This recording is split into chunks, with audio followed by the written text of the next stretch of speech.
All right. Good morning, everyone. Thank you for joining us. You are in session G1, Best Practices to Support a Positive, Safe, and Predictable Classroom. My name is Amy Flamini, and my colleague Terry Scott will be joining us shortly.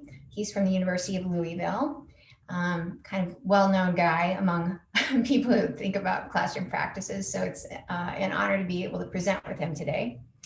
So I'm going to just touch base on our forum expectations today, just to review a couple of things. Since we're in day 3, I'm not going to review every slide that's in the upfront section. So if you could just make sure that you help us out by completing your session evaluation, that would be super helpful. We do use those every year to plan for what the following year is going to look like. So we really do take those to heart.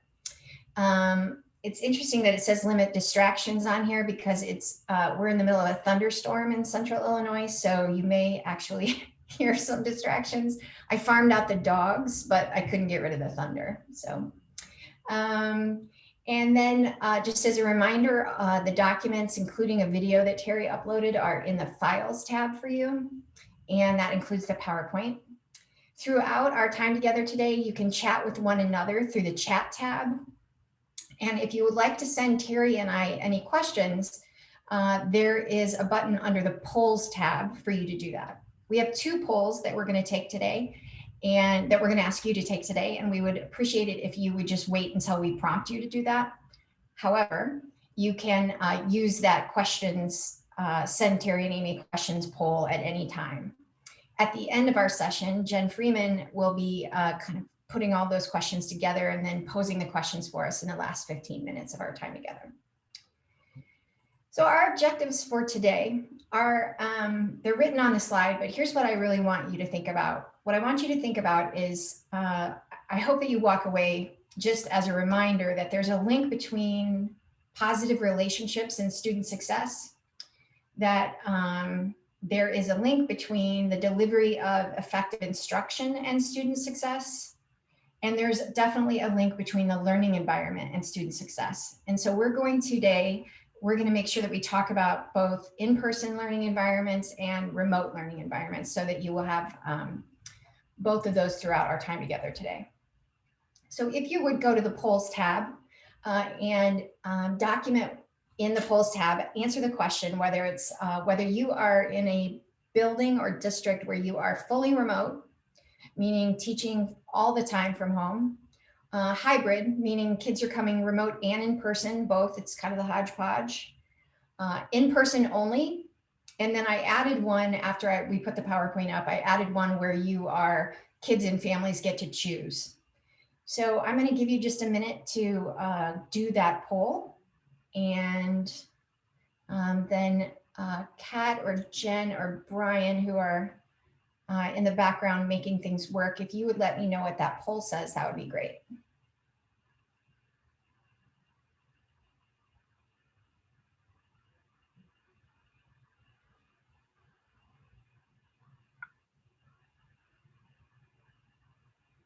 Amy, it looks like so far we've got 36% that are fully remote, 28% hybrid, 32% some level of choice for students and families. Numbers are changing a bit, but it seems to be about that breakdown, about a third in each category, and 3% are in-person only.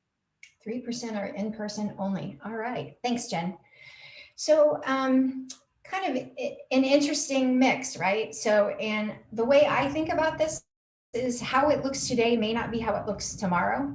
So, you know, you may be in person today, but who knows what that'll look like tomorrow, or you may be hybrid now, but come Halloween, you may be fully remote. So I like to think about this as just kind of a fluid, this is going to be a year where everything's going to just be fluid and we need to be able to move back and forth.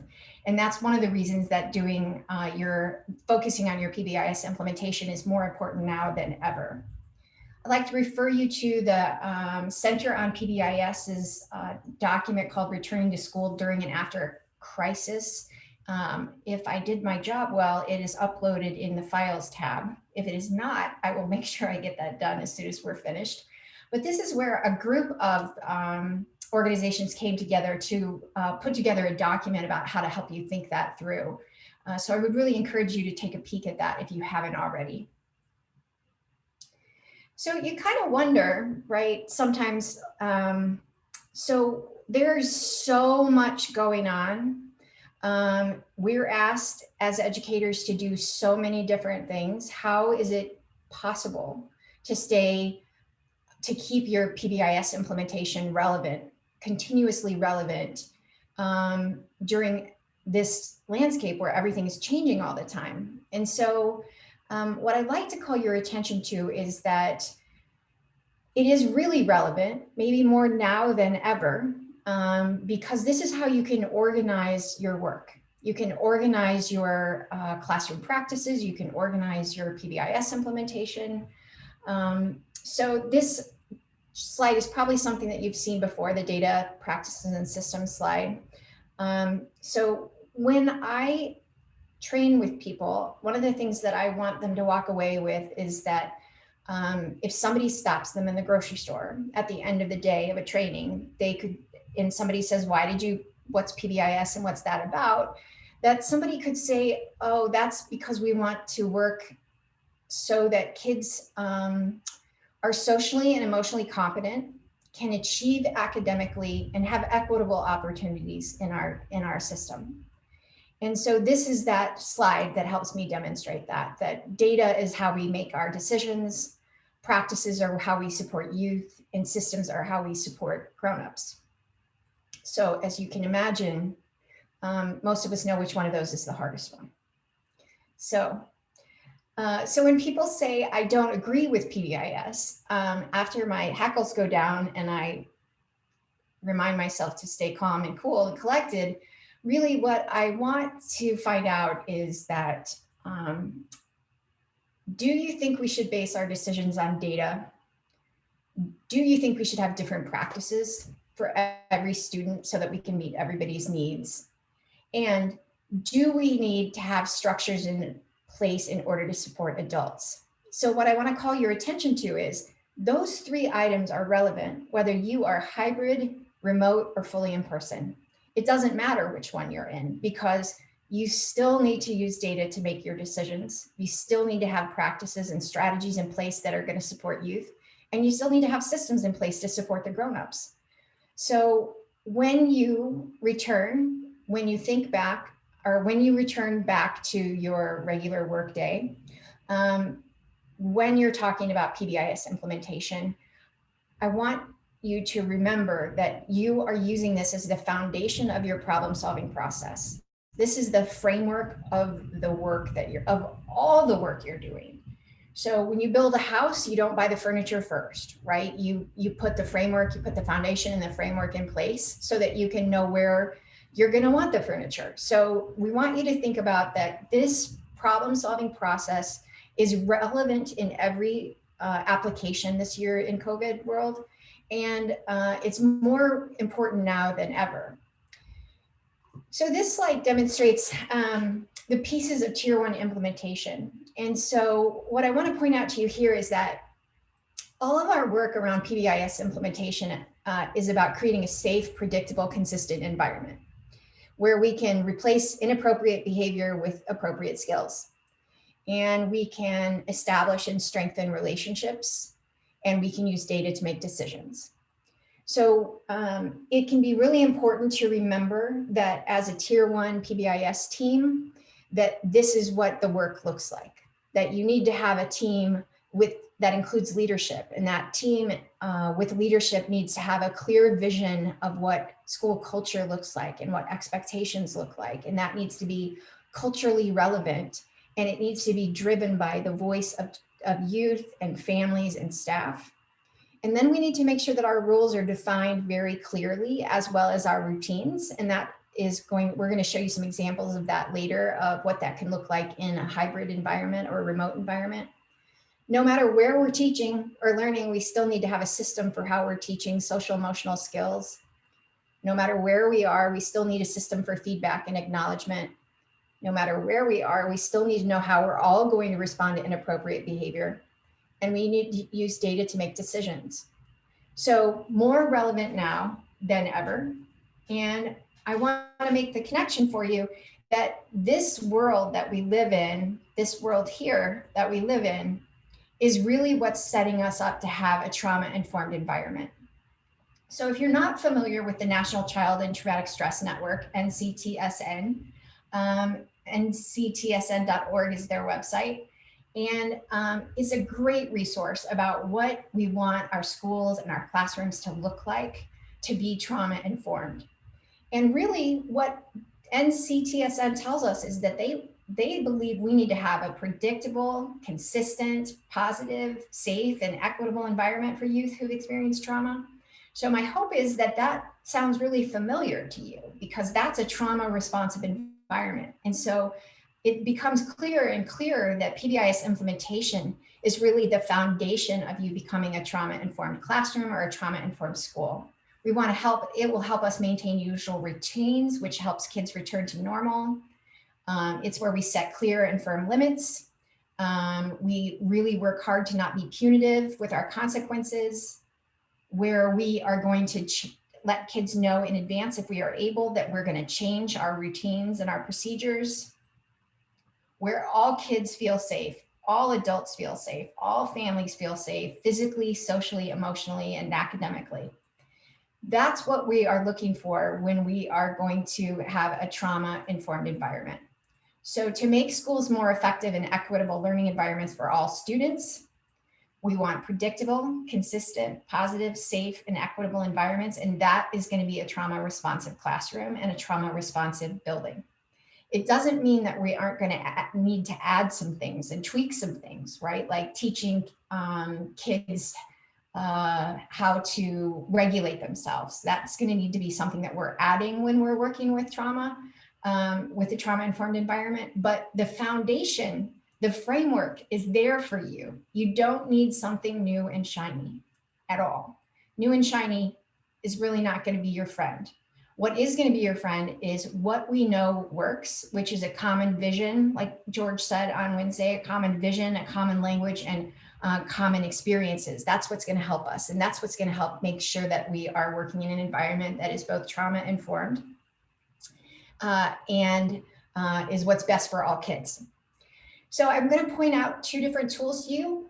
So I uploaded these earlier in the week, and the first one is what we call the CROSSWALK. My colleague Katie developed this off of with some other resources, and basically what it tells us is that on the left side, it indicates different classroom practices. So at the Midwest Network, we tend to focus on six classroom practices, but those six aren't the only classroom practices. They're just the ones we tend to focus on. So they always float to the top as evidence-based. They're always kind of the foundational pieces. And so what we've done here, mostly what Katie's done here, is she's identified what the strategy is for those classroom practices. So define, teach, acknowledge rules and expectations. What does that really look like? What's that strategy look like? And then what we've done here is we've identified how that practice supports students who are impacted by trauma. So if you want to take a peek at that crosswalk, it can help you get really clear about how these are integrated, and they do not need to be separate. We do not want them to be separate. We do not want to have a PBIS team and a trauma team. We want to have a tier 1 team that looks at all of that together. So, and then I also uploaded a document for you to use that's called the Classroom Practices Resource Map. And it's basically asking you, which one of these things on the left-hand side are you already doing? These are all things that help make for a trauma-informed environment, both remote and in person. So what do you already do?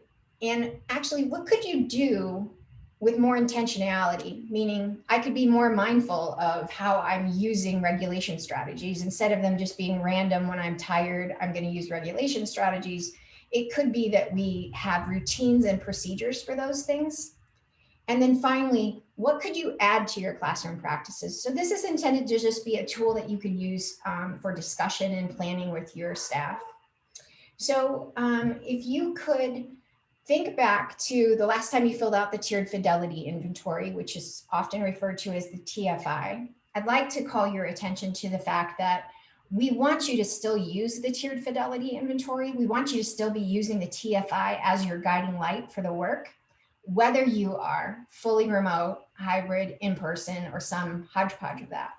So you don't have to struggle to figure out where to land. You can land back at your TFI and really use that as how you move forward, no matter what your learning environment looks like, because no matter where you are, you still need a team, you need operating procedures, you still need behavioral expectations. All of these things are relevant in both environments.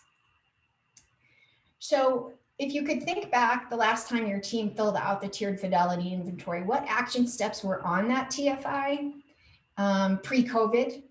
And how has the COVID world shifted your action steps? How has that shifted the way you are doing business? So I'd like for you, as I switch the PowerPoint over to Terry, I would really appreciate it if you would go to the polls tab. This is the last tab, or the last poll, and identify whether or not you've completed the TFI since COVID. So the tiered fidelity inventory, and the answers, the options are yes, we've completed it since COVID, no, we haven't, and then the final option is what's the TFI? So if you would fill out that poll, I'm going to stop sharing my screen and toss this over to Terry.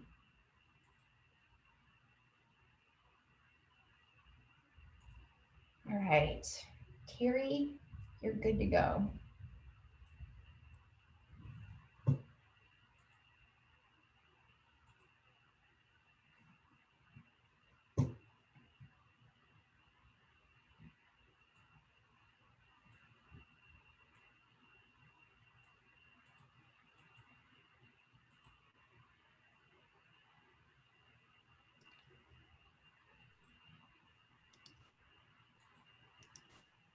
Amy, it looks like about 22% of participants have done the TFI, 64% have not, and 14% are in the what's the TFI category.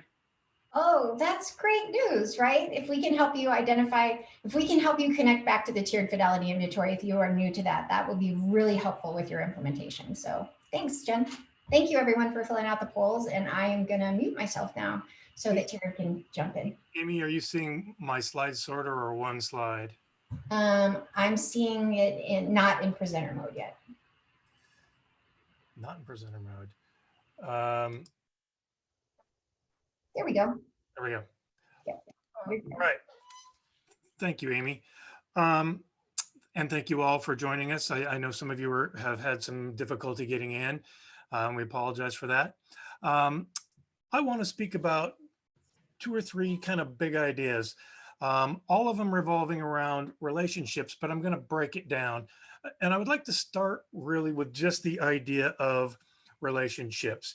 There are some really basic things, really simple things that good teachers do that we have had evidence for decades showing that these things are actually very effective in developing relationships that end up fostering higher levels of student success.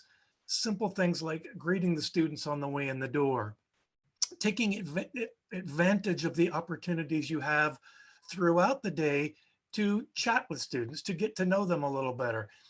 None of this is saying you need to be best friends with every student, but it is saying there's an importance to being genuine and having an understanding of the kids and them having an understanding of you. I think part of that is simply accentuating the positive. Use your opportunities to say positive things to kids. And again, it isn't necessary to make a big deal about everything, but just to have a positive back and forth. We know that the more times an adult in a school and a student in the school have a back and forth that ends not negatively, it is a predictor for increased student success. So as adults, there's a responsibility here. How do we create environments where we get to have positive back and forth? And again, by positive, it just simply means that we were able to have a back and forth that wasn't negative in some way. So here's some data from real schools. We went into schools and we looked at what adults were doing in common areas when there's nothing else going on. So this is not instructional time. These are hallways, entryways, cafeterias, playgrounds, locker areas, etc. So 2 bars there you can look at. The red bar is what percentage of the time that we observed an adult in a common area were they actively supervising, looking at kids. And you can see that's very high. The green bar is what percent of the time in common areas are adults engaging with the kids in some way, talking to them in some way. And you can see that's pretty low. Now, it's not that we have data that says as that gets low, kid successes go down. It's more of an opportunity lost. When we are with kids and we don't have academic things right in front of us that we have to do, there's an opportunity to create some of that positive back and forth that I was talking about. And when we are with kids for this long, and we, even at elementary at best, only are engaging with kids 17% of the time, there's 83% of our time that's opportunity lost. At high school, 98% of the time is opportunity lost. Now, one of the things that I've had people say when I present this data is, yeah, but our kids don't want to talk to us. But again, I want you to think back to what is our responsibility. If we know that engaging with kids is going to create a higher probability for success, then it becomes part of our responsibility as teachers or adults in the school. So I want us to think about, kids don't probably want to do math all the time either, but we realize what our responsibility is. Kids don't always want to engage with us. And again, we're not trying to be their best friend, but can we create some positivity? On the other hand, if you look at when adults do engage with kids, so during that 2% of time they do engage at high school or 17% at elementary, what does it look like? And here's the way it factors out.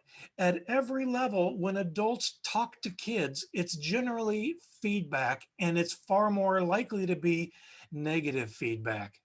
To this extent, at the high school level, the average high school teacher says something positive to kids in a common area every 4.3 minutes, but something negative every 23 seconds. So when you look at what the environment is and what it looks like when we say we're having relationships with kids at school, a lot of what's happening isn't setting us up to have positive relationships. Remember, those kids leave this common area and go back to a classroom. And that's what's in their mind when they get back to the classroom. We aren't set up to have those relationships because we aren't doing things to create them in the first place. So let's look at what some of those other things are that we can do to create relationships. And I think creating academic success is probably the biggest, because when we can create academic success, that follows kids into the common area and all the way outside of school. So let's consider effective instruction. It means 3 things. 1, are we being explicit? Are we telling kids exactly what we're doing, why we're doing it, how it connects to the past, and where we're going with it in the future?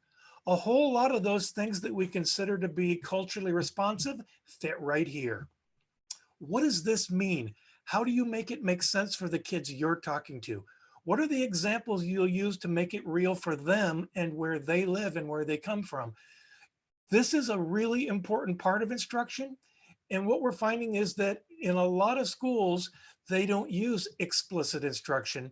Their instruction is mainly let the kids figure it out in some way.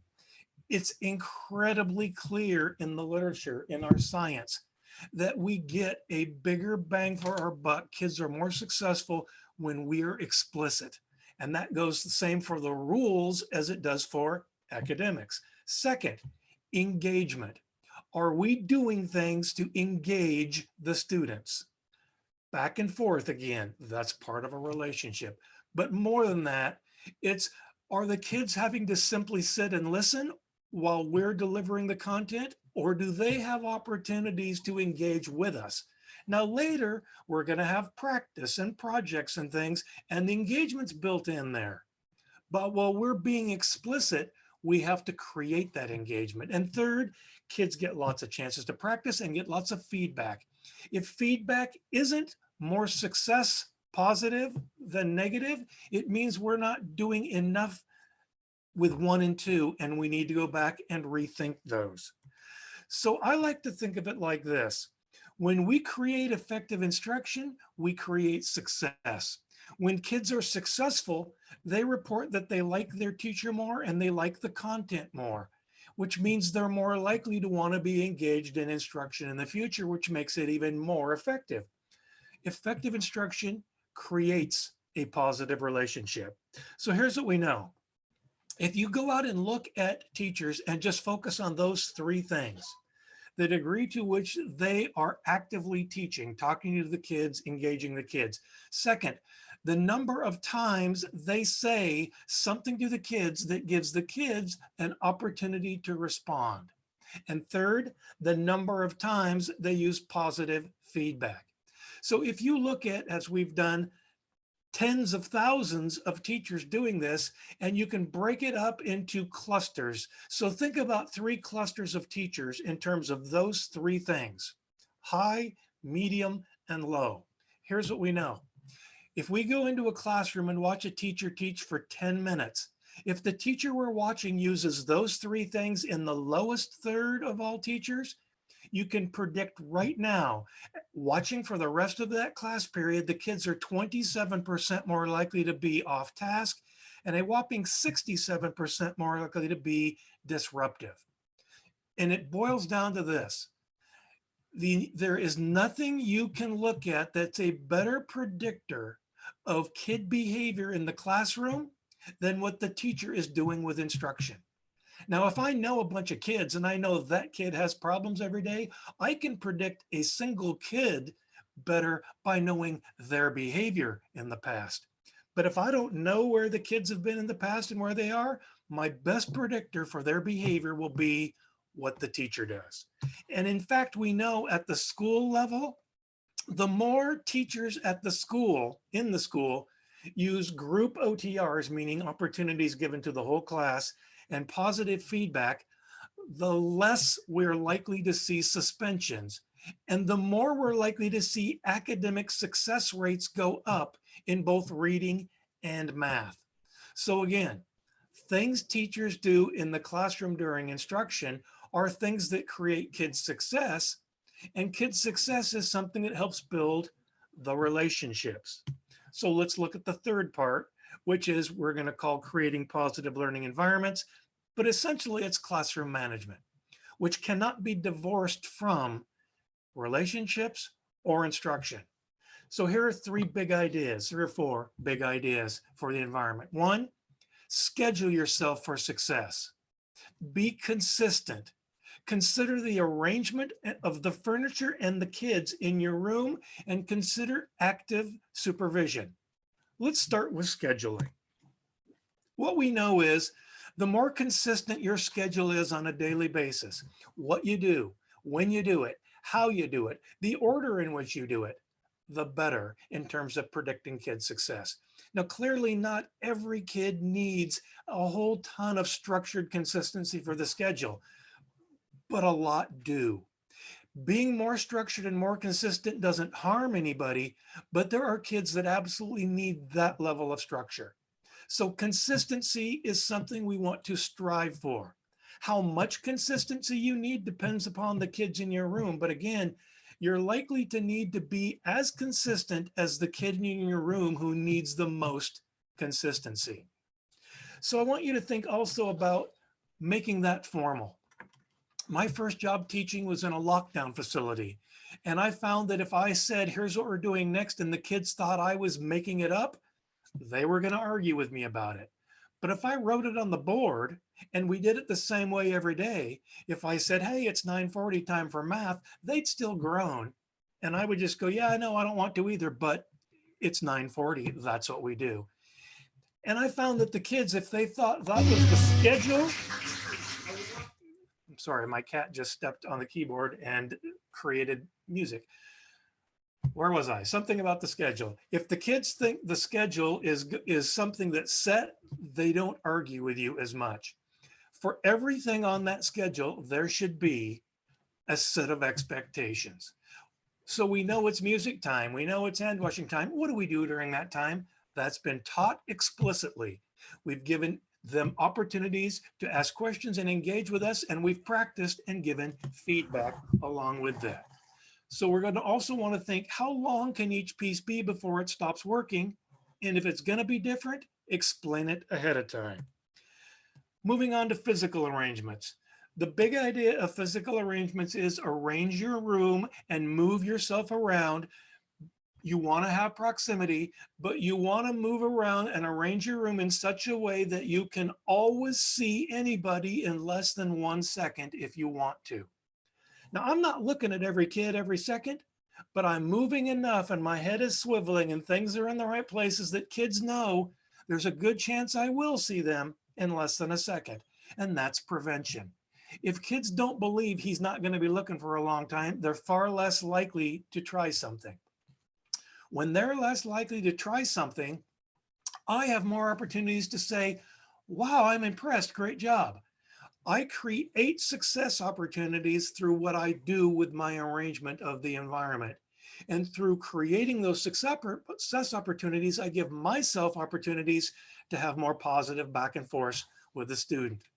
So think about, where are you going to put your desk? Where are you going to put the kids' desk? How should they be arranged? And your number one is, how can I do this in such a way that I maximize my ability to have eye contact? And eye contact means I can see your eyes and your eyes can see me seeing your eyes.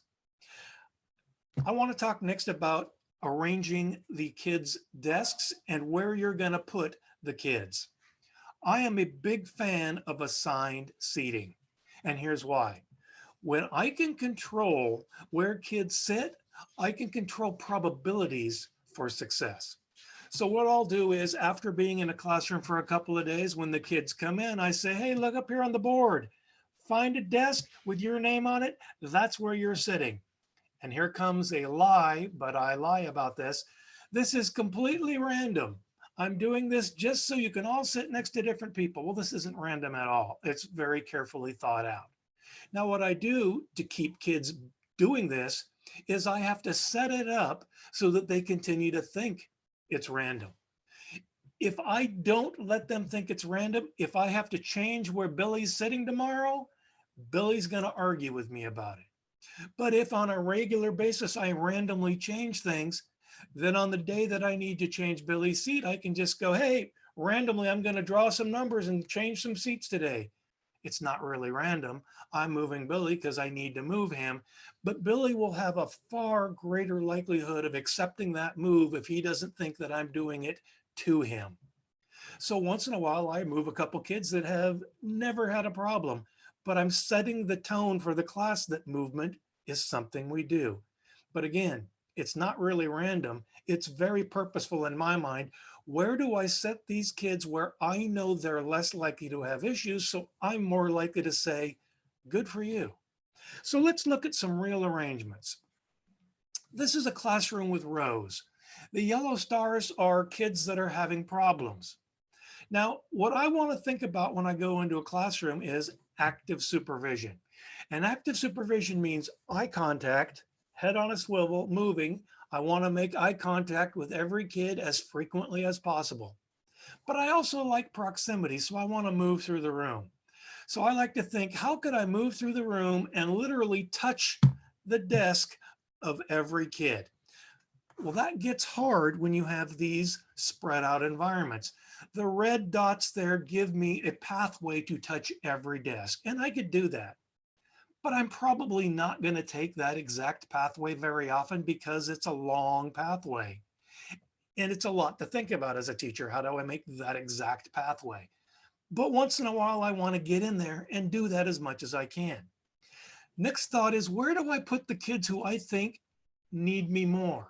And that would be kids with challenges. And those could be academic and or behavioral challenges. I don't want those kids to be all packed together in the front. And I don't want those kids to be anywhere where I can't get to them quickly. The yellow lines represent direct pathways. I can be holding a book and reading it to the class and still walk a direct straight line all the way to the back to be nearer to a student to give a prompt or help them with something or give feedback. So I want those kids spread out, but I want them in a direct path for me. Here is another setup. These are the long tables. And a lot of times when I go into classrooms with the long tables, they're all set up in rows. And the problem with that is I can't get to the back of that room easily. What I like to do with those long tables is arrange them in such a way that I could make a quick lap, but I could also make quick direct darts to individual kids, even if they were sitting in the back of the room. When I set the room up like this, I can assign seats and I can assign a student to that table in the back because I know I can still walk a direct line to them. That dotted red line is still a way for me to walk quickly around the class and literally touch the desk in front of each and every kid. Groupings of 4, very popular. Lots of times I go into rooms and I see this groupings of 4. The groupings of 4 are great. They're probably the most popular, and all I like to do differently here is to arrange them a little more circularly. Now what this does, it allows me to assign kids seats on the inner part of that circle so that when I take a lap and I see those kids more often. I have more opportunities for prompts. The kids that I think need me most often are also in a straight line. Now realize, when I do it this way, the kids on the outer side of that loop aren't going to see me as often. So I need to be thoughtful about who sits back there. Second, that doesn't mean I can't take a lap around the outside, nor does it mean that I can't at any moment take a lap around one. If I were to go talk to this student in the back, I would want to stand right here while I talk to them so I could still have my eyes up to look at everybody else. Again, that 1 second rule. Kids need to believe that no matter who I'm talking to or what I'm doing, I could bring my head up at any moment and see everybody. So I like to think about this as a more efficient way of setting up groupings of 4. And here's my favorite. This is my favorite because the reality is, as much as I talk about being really formal and structured in how I walk through the room, the reality is I probably only think about that once or twice during a class period, and the rest of the time, my mind is on instruction. And the reason I like this setup is because this is really more the way I teach. I get into what I'm talking about and engaging kids, and I stop thinking about, did I walk back there? I'm really just randomly roaming most of the time. And the reason I like this setup is because I can randomly roam.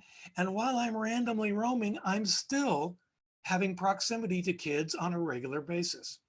Now, again, I will put the kids that I think need more of me on the front. But here's one thing I've discovered about this that you might already be thinking about.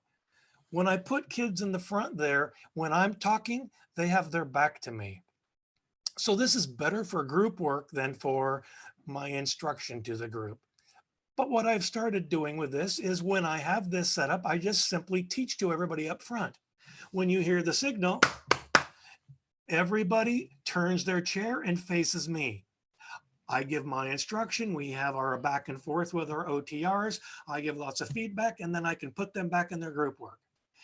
I, again, really like this because I can roam around the room so easily to talk to kids. And if I'm at the far end over by this table, I'm about 3 or 4 big steps from the furthest place away. Again, one of my favorites, but I teach regularly out in the schools in all of these arrangements, and being thoughtful where you place kids and how you move, you can make them work. One last thing I'd like to hit upon is when you're doing virtual instruction, a lot of the things I just talked about, you don't control. So here are some things you can talk to parents about. One, let's go back to the issue of scheduling. When school's on and kids are coming to school, parents probably have somewhat of a schedule where kids go to bed at a certain time, get up at a certain time, eat breakfast, catch the bus or walk to school. And when we're in our virtual instruction, I think that a lot of times goes away. And a great recommendation to parents is keep your schedule. bedtime's the same, get up the same, eat breakfast the same, and have our school times the same. That consistency at home gives us the same benefits that it does in the classroom. Second, we said in the classroom, we want to set it up so that kids are more likely to be successful. We talk about the arrangement of furniture and where we're going to sit kids. And some of those ideas are just as important at home. I urge parents to think about having a place to set up that is your formal virtual instruction place. Have a table, have a desk, have papers and books and things right there. And when we sit there, that's our school time. And we teach them, when you're sitting here and the computer's on and your teacher's talking, you don't get up and wander away for a drink or food or to let the dog out. You're in school. But again, it's something we teach, and we create an environment to make that more likely to happen.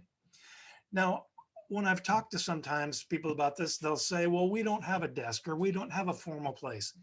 It doesn't need to be formal. The formality is that we've said, this is the place. It can be the kitchen table. It can be the kitchen countertop. It can be whatever you have. But what I would urge you to consider is that we don't set it up in a play space. We don't have it while they're laying on the bed, and we don't have it while they're in front of a TV, that we do formalize it in that manner. And finally, active supervision is something we can do only to the extent we can see kids on our computer screen.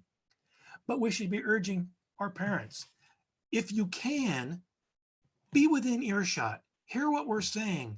Look in on your kids to see what's going on to make sure they're following through. If you can't do that, if you can or can't, talk to your kids. After they get offline, ask them, what'd you do? How'd it go? What kinds of things did you learn? What are you supposed to do next? That can happen, again, formally, right when they get off, or it can happen informally at dinner or some other time. And the final piece here is, I think it's even more important to communicate with the teacher. Text them, email them, call them, find ways to talk and say, how's it going? Are there things I can do to make this better? All of those are things that I think help us with the pieces we just talked about in terms of relationships, instruction, and that final piece, classroom management. But all of those are things we can foster even in a hybrid setting. And Amy's going to come back on now and talk about even more ways to consider those hybrid and remote examples.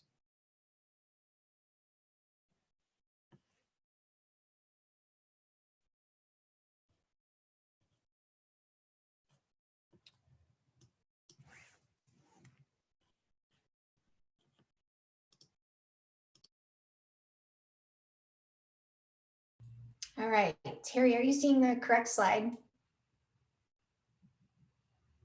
Yes, I am. Okay, awesome. So I'm going to go through and give you some examples of hybrid and remote examples of what Terry's been speaking about. And I'm also going to slide back to the slide that I showed you earlier about the job of the Tier 1 team. This slide, I want to point out to you what I'm going to basically take this slide and go through and give you examples of each of these in a hybrid and remote example. So I just wanted you to have that outline as we move forward. So I've never heard Terry speak before. I've read Terry's book, but I haven't ever heard him speak before. So that was really awesome. Thanks, Terry. And I wrote on a big sticky note, effective instruction equals student success equals relationships. I just think that that's probably the most brilliant thing I've heard in a long time. So thank you. So when we're fostering relationships, there are some things that you might want to consider if you haven't already. So how are you going to stay socially connected while physically distant? And just changing our language to physically distant instead of socially distant can be super helpful. And I'm pretty sure it was Heather George from the Center on PBIS who came up with this example here of, instead of a visible smile, what are you going to do instead? You may say, I'm smiling because, or online you may use an emoticon, or if you typically do fist bumps pre-COVID, maybe now you're going to say out loud, I see you and I'm here for you, and you're going to do an air fist emoticon. Or for if you normally would pat a student on the shoulder, you could now just say, nice, I'm proud of you, and then continue on with why those are connected to the expectations of the classroom. So basically, we just want to come up with, what do you typically do that works, and how can you adjust that into your new environment? So it's not about recreating the wheel completely. It's about take what works, like George was saying on Wednesday, take what works and tweak it a little bit. So here is an example and a website for you to check out if you aren't familiar with doing restorative circles distally. So how are you building relationships with students if you are in a distal learning environment? So we're going to have to make sure that everybody is spending time on how the relationships are developing and occurring when we are doing distal learning.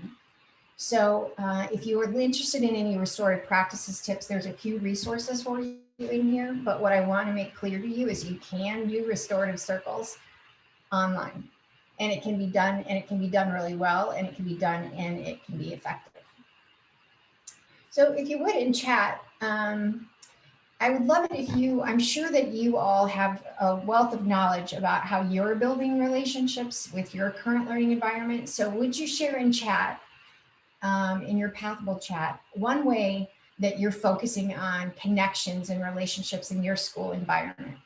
So we can share all these ideas, and then everybody can learn from one another. So if you do that in chat, that would be great.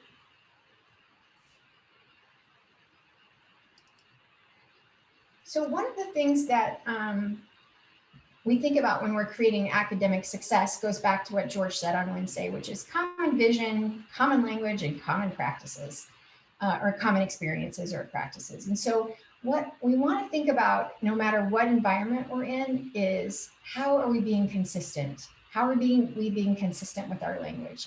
I work with one district, and they kind of threw everything out, which I thought was so unfortunate, because they'd spent 10 years creating a language that was community and district wide, and then it just didn't click over so that they could use it as they taught distally. So you're still going to want those same 3 to 5 school-wide expectations. You're still going to want behaviors and rules that are really clearly spelled out. And you're going to want routines and procedures that are clearly spelled out. So in a remote or hybrid learning environment, or sorry, in a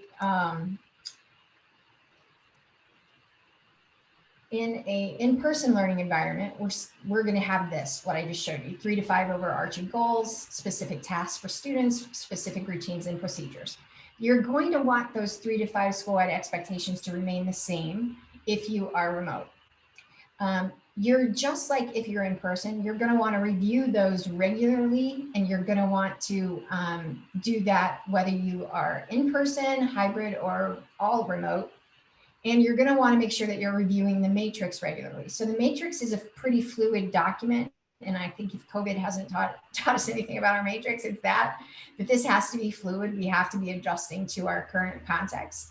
And so make sure that you still have a matrix for your staff, that your staff's had some voice in, and hopefully your youth have had some voice in. So here's an example of a remote learning matrix at an elementary school that is up on the PBIS.org website. And we've learned a lot even since this was first posted.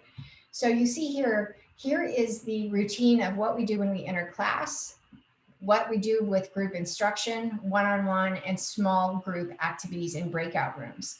So basically, we've taken our school expectations, our regular 3 to 5 school-wide expectations, and we've just taken it to the remote version.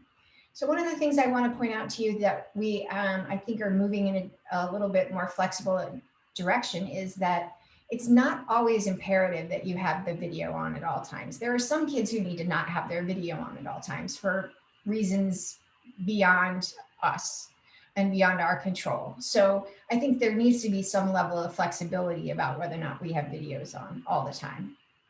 So we can have that expectation with some exceptions maybe, but we want to make sure that we're really clear about what to do in each circumstance. So when you're thinking about your matrix, I want to point out to you that, remember, everything on your matrix needs taught. And as a reminder, there's a difference between teaching and telling. So you can possibly, maybe a little bit, teach me algebra, but you can't tell me algebra over the intercom. You're going to have to tell me why I need to know it. You're going to have to show it to me. You're going to have me practice it and watch you, and then you're going to have to give me feedback. And that's the same for everything on your matrix. So it's not just telling kids what's on the matrix. This is about teaching kids what's on your matrix. And one of the ways to think about this is that your teaching matrix is where your social, emotional, behavioral, curricular standards live. So this isn't separate from some SEL program that you've been implementing. That language needs to be included on your matrix. It needs to all go together. And so you can see here that we've identified down at the bottom, this is what we expect. This is what we expect all the time. And here's what we expect in the hallway, the bus, and online groups and online independent work.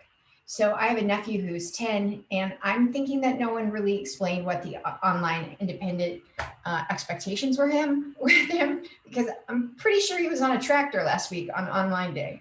So I'm pretty sure we need to be really clear about what our expectations are. And to go back to what Terry said, we need to be really clear with our parents what those expectations are. So we'll leave my brother out of all of that. So here's an example from Florida PBIS. If you've never been on their website, I would encourage you to go there. They have so many great resources. This is an example of before COVID and now in virtual environments. So if before we were all really clear about what we meant by on time, which meant being in your seat when the bell rings, now we're going to say we need to log in for morning and announcements by 8:30. So that may take some conversation and some work with some students, because they may not be used to the idea of that they need to go sit down and plug in their computer and turn it on and get to the right page and all of those things prior to learning starting. So some examples there for you in the Florida document. And then one more, which is a sample of a home and community matrix. So before school, after school, in your learning environment, or in your distance learning environment, in the community, and then what's expected of the parents. So everybody in the family has to be involved if you're going to do this. It has to include the youth.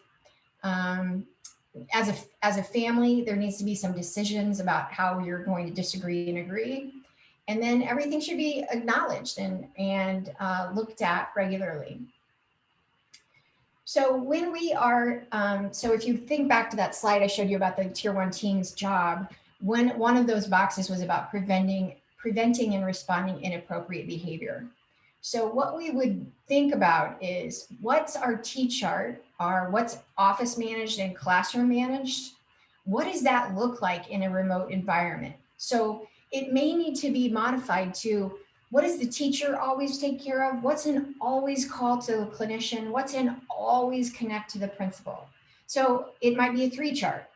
It might need to be adjusted to your environment, but everybody needs to be on the same page about what's addressed by the classroom teacher, what's addressed by the clinician, and what's addressed by the principal. We all need to be on the same page about how we're documenting minor and major behaviors. So I'm just now in the last 2 weeks starting to hear of schools talk about seeing some behaviors online. One was, let's see if I can remember this. One was a student who figured out how to put their picture online and pause it so it looked like they were there, but really they were somewhere far away. So we know kids are creative and clever, and we can consider that one of their strengths. And we need to know how we're going to address that. How are we going to document it? And how are we going to address it? And just as a reminder, office discipline referrals are not the consequence. What happens as a result of the office discipline referral is where we want to focus our attention. And then, do we have a continuum of strategies of how we respond to inappropriate behavior? So if you think back to your Tier 1 training, your Tier 1 team would have developed, along with your staff and voice from other people, your discipline flow chart, where you have very clearly what teaching looks like and what our approach to problem behaviors looks like. So what is that approach going to look like distally? There's no right answer. There's just a conversation. There has to be the conversation that now, just like before, we all need to be on the same page to create an equitable environment about how we provide feedback to youth. We still need to do that when we're distal. So what is our continuum of strategies going to look like? Can we still make prevention a critical piece of our puzzle? Can we focus, like Terry was saying, what's our behavior specific praise going to look like online, or is that just gone out the window? Could it be that educators have a statement available in their Zoom or Google Classroom or wherever they're working from that can be cut and pasted during the time that they're teaching so that they could regularly still use behavior specific praise? Could we start out our morning with reteaching, or could we have a way that we pull small groups of youth into a Zoom room, or have someone else from our building pull small groups of youth into a Zoom room and have them learn the skill that we're after. So we also want to have some sort of signal and nonverbal cues. So when you're thinking about youth who've experienced trauma, well, really any youth, you want to make sure that they have a way to let you know that there's a problem or that they need help. And so what's our signal and nonverbal cues? Like Terry was clapping earlier, how are we going to do that on Zoom? But also, what kind of signal and nonverbal cues are we going to allow our students to use to give us information? So what strategies are you currently using to address inappropriate behavior? If you would put that in chat, that would be great. And I'm going to keep going so we make sure that we have time for our questions and answers at the end. So when we're creating this remote learning environment and we're thinking about teaming and leadership, that was the first box, remember, in that big circle of boxes. So consider with your tier 1 team, is it time to add somebody from technology onto your team? This could be a great time to expand your team to include somebody from there. And what about mental health professionals? Is this the perfect time? I think it probably is the perfect time to add a mental health professional to your team and to your leadership work. So have we clearly laid out when our tier 1 team, tier 2 tier team, et cetera, are meeting? Who's on them? Have we changed since COVID? And then are we really clear about when we're meeting and what our norms are? Maybe our norms are going to be a little bit different. Maybe our teaming and leadership is going to focus on professional development, but we're going to focus on it being in very small sections. Maybe we're going to focus on faculty involvement, and we're going to have that shared in a Google Doc where there's a way to check in with staff, right? So staff wellness has to be part of this consideration. And staff wellness, self-care is a piece of staff wellness, but staff wellness doesn't fall on the shoulder of any one individual. Staff wellness falls on the shoulder of the culture, which is built by systems being in place. And then what about student and family staff involvement? How are we getting information from them and feedback from them? Are we doing regular check-ins? Here's an example of a team agenda from the TIPS meeting forum. So basically we've added now that we're going to start identifying how we're meeting. We're going to identify what our norms are in our meetings now that they've changed, and then what they are in person and what they are virtually. And then also, is it time that on in our team meetings that we add a wellness check routine for everybody? And so that can start out with what's the most generous act you've seen all the way to the best thing that's happened to you today, or it could even include something that you're concerned about. Some considerations for you to think about with classroom practices and considerations for possible professional development topics for your staff would be to think about how to use behavior-specific praise online. It's entirely possible we've forgotten how to do that. How are we greeting students when they check in? Are we bringing them in one at a time into the Zoom room so that we have a 5-second check-in with every youth every morning where we say, Amy, how are you today?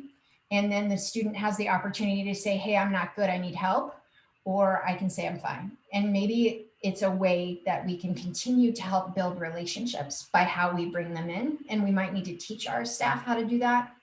And then what do we need to teach our staff about the trauma that is occurring because of the pandemic and because of the other pieces of the puzzle that are happening in our current world that George talked about on Wednesday. So staff self-care could be, how an individual participates in self-care could be a PD topic. And there's a short recording by the Midwest PBIS Network, I think that was me, about staff self-care. If you wanted some on our website, that link is there. How to do virtual circles might be something you want to talk about with your staff. And then how are you all responding to inappropriate behavior? How are you dealing with routines? How are you teaching? We still need to be teaching weekly and regular social emotional lesson plans. So we still need to be focused on those social emotional learning skills. And we need to talk about how people are using acknowledgements so that they're not random acts of ticket giving. Instead of random acts of ticket giving, they're instructional, they're used to help shape behavior. We also want to find out from, we also want to get input from our students and our families. So how are we doing as a family and a student with our new rules and routines? How's this working? What needs to be added? When have we asked families and students that? When's the last time you asked students if the social emotional behavioral lesson plans were being taught? And when's the last time you asked a student if they've received acknowledgement in the last few weeks? So when you think about this, we want to make sure we get their voice. And the last couple of things before we turn over to questions and answers is, how are we doing our system for teaching social emotional skills? So in a hybrid setting, maybe SEL time is taught by the teacher during the SEL block on in-person learning days. Or maybe if we're all virtual, we're teaching that every Monday. And we have a different variety of ways that we're using to engage youth in that. So, and how are we assessing what students are taking away from that? So there's some sample lesson plans in the PowerPoint for you. This is a sample lesson plan for how you basically position yourself when you're learning, all the way to how to wear your mask. A reminder that it's super important that you embed your SEL standards and skills into your daily curriculum. They don't need to be separate. We don't want them to be separate. So whatever our objective is for the day, if it's use the number of properties to simplify expressions, which you would not want me to teach, how are we including our 3 to 5 school-wide expectations in that? Today, we're going to show being responsible during the homework time by focusing on your own work. We want to make sure it's all connected, not separate. When we're talking about feedback and acknowledgements, we're still looking for that 4-to-1 ratio. We don't have any research about this yet, right, about online acknowledgements, but we do know we want to continue to have acknowledgements to help build relationships. And we do know that you want to think about having acknowledgements that are relevant to your environment and are contextual fit. So here's an example on the right-hand side of an example of a layered plan where individuals are using for individuals, we're using Tiger tokens, we're using classroom group contingencies for the whole class, and then we're doing something school-wide or grade-wide. This can still happen remotely. When we think about how that looks remotely, I'm gonna skip to this slide. One second. It's the Florida slide. I'm gonna skip all the way to this slide 87, which is the PBIS slide from Florida. I love this slide because I love the idea that I can think about acknowledgements all for one, one for all, and each their own. That's something I could remember in the moment. And so how are we doing acknowledgements? Everyone I've talked to is doing more group contingency acknowledgements because they haven't quite figured out the individual acknowledgements, but we want to make sure that we're looking at both. There are some slides back in there about behavior specific praise that I would encourage you to look back to. So we want to make sure we're avoiding the good job issue and instead, thanks Jen for having your camera on time. That's a great way to show responsibility to our class. So we want to make sure that we're using behavior specific praise, not just the good job, Jen, because we're doing that to shape behavior and, as Terry was saying, to build relationships. Finally, we have a document in here that you could use to consider when you're planning how you're going to do immediate, high frequency, intermittent, and long-term acknowledgements. I have one building in Springfield, which is where I live in Illinois, and they can use their tickets to tell the principal where to do the morning announcements from. So the last time I checked out his morning announcements, they were in, he was on top of the roof on a very windy day doing the school-wide acknowledgement or school-wide announcements. So Finally, when you're looking at your data and you're thinking about this distally, we want to make sure that we're still looking at our discipline data. We want to make sure that we're still looking at school-wide data. We want to make sure that we're using our tiered fidelity inventory, and we're using the climate surveys that we have access to. This next slide, I only have 2 more before I'm going to toss it over and have Jen help us with some questions. But the link at the bottom of this slide is from Sandburg Elementary School, which is where the principal did the announcements from the rooftop. But they have a document that documents how they are connecting with students every single day and families. So it's not enough to ask people to try to have a connection with students and families. We want to document when we actually have them. That way their clinician can go through here and say, oh, student X hasn't had any connection this week. I need to go follow up on that. So there's a link there for you to check that out. And then finally, Stephanie Martinez from Florida, apparently I need to move to Florida, has shared this with me. She got it from MCSD, but she shared it with me. And this is, how are we doing mental health checks? How are we finding youth who need support? Which is such a big piece, right, of mental health for all staff and students and families. How are we doing those wellness checks? And there's some examples of some questions in here for you. So I'm going to stop sharing my screen. I'm going to ask Jen to jump in and give us some questions. Thanks, Amy and Terry, so much for all of that information. There's so much great resources that you guys just shared with us. There are a couple of questions here in polls, and thank you everybody for your patience and perseverance in joining this session. The video is available shortly after the session is over and will remain available even after Pathable goes away. The videos will be moved over to PBIS.org. So if you missed the first part of the session, we really apologize. But we will make sure you get access to the video. Amy and Terry, there are a couple of questions around the physical arrangement of the room.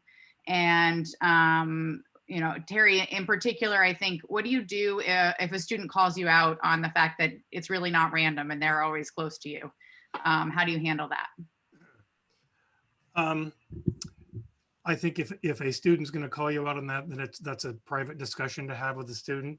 Say, you know, you're right. Maybe there are times when we're doing this and I've asked you to move somewhere, and that's because I want to make sure that you have the best chance of being successful. And I would always put it back in their court as, this is something I'm doing for you, not to you. That's a lot easier to say than it is to do. And there are going to be kids that won't accept that, but you know, there is going to have to be that bottom line that, again, I make the rules here and make the arrangements to make everybody be successful. Thank you. That's helpful. A follow-up on the physical arrangement questions around any particular advice with respect to social distancing. Amy, I think you touched on this a little bit, but any follow-up thoughts about room arrangement in the era of COVID?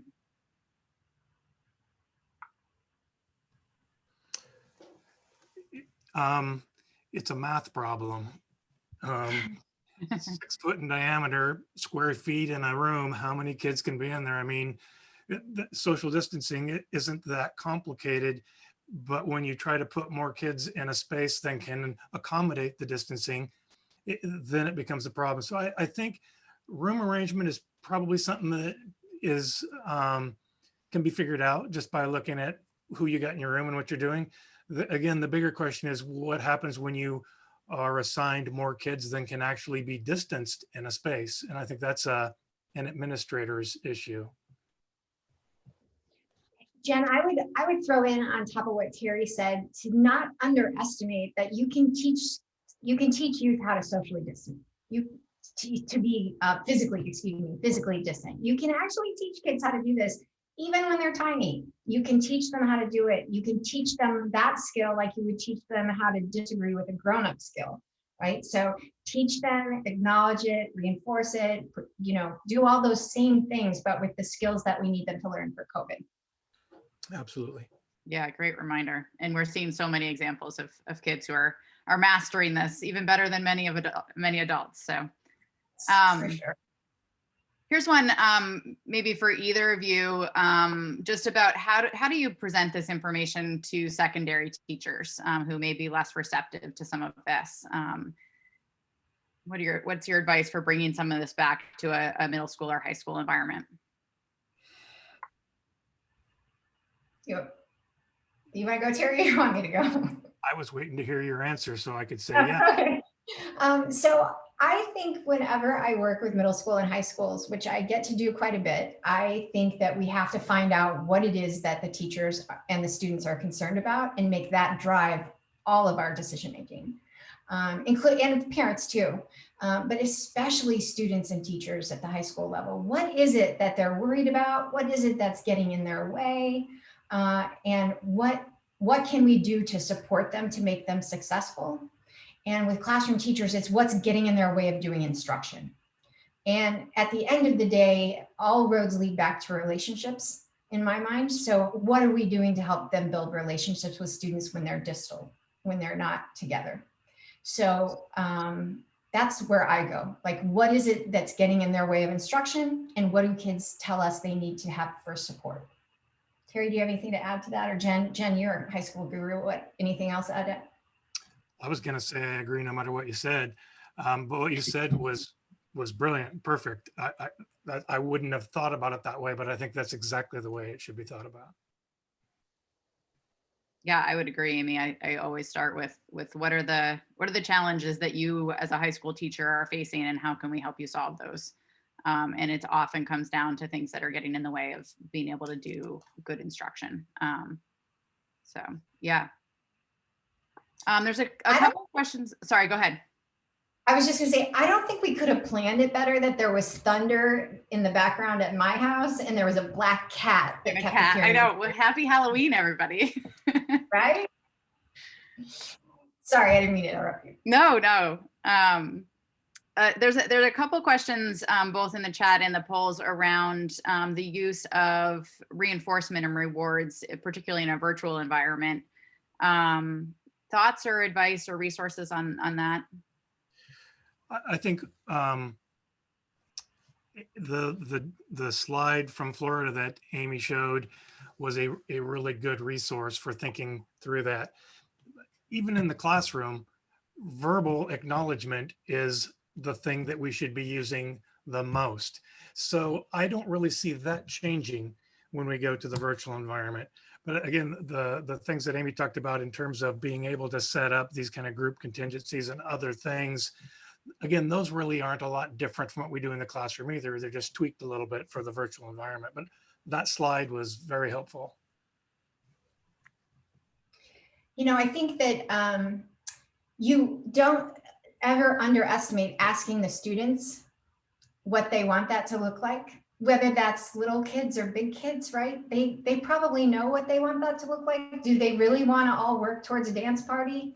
Or do they really want to work towards the principal jumping on and reading a book? Like, what is it that's important to them? Is it that they have, you know, that they get off, if they get off the computer 5 minutes early, like what is it that's important to them? And make sure that you're asking that. And I would totally agree with Terry. Like, we can't underestimate the power of that connection that forms between a teacher and a student when you use verbal acknowledgements. Excellent. And then, yeah, this one also included a question about running a school store in a virtual environment. And I know, I think your points around like what else can we use as reinforcers that don't require a physical transaction is probably the starting place. But I have also seen schools locally that are running school stores, and when kids go to pick up their library books in the sort of curbside library book pickup, they can also pick up things that they might have earned and turn in tickets and things like that at that point. So lots of creative ways. Yeah. I was just going to say, they can earn time on social media with the principal. They can earn their picture on Instagram. They can get to do it. If you're a TikTok person, you can get to do a TikTok video.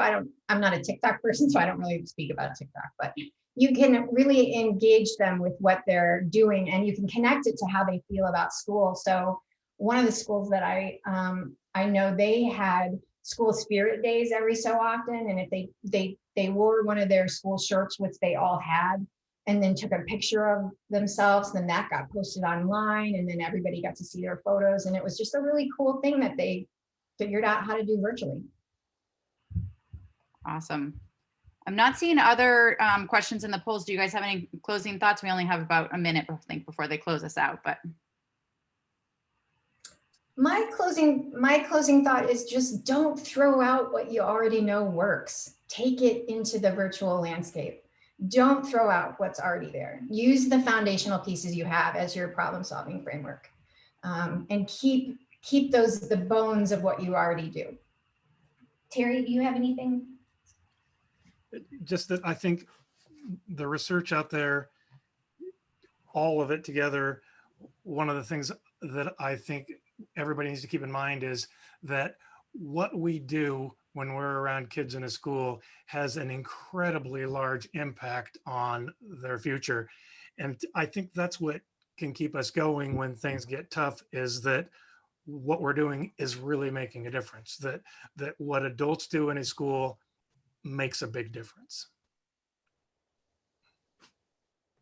100% true. Thank you. Thank you both for the excellent resources. Thank you again to everybody who joined us for this session and your persistence and patience with getting in.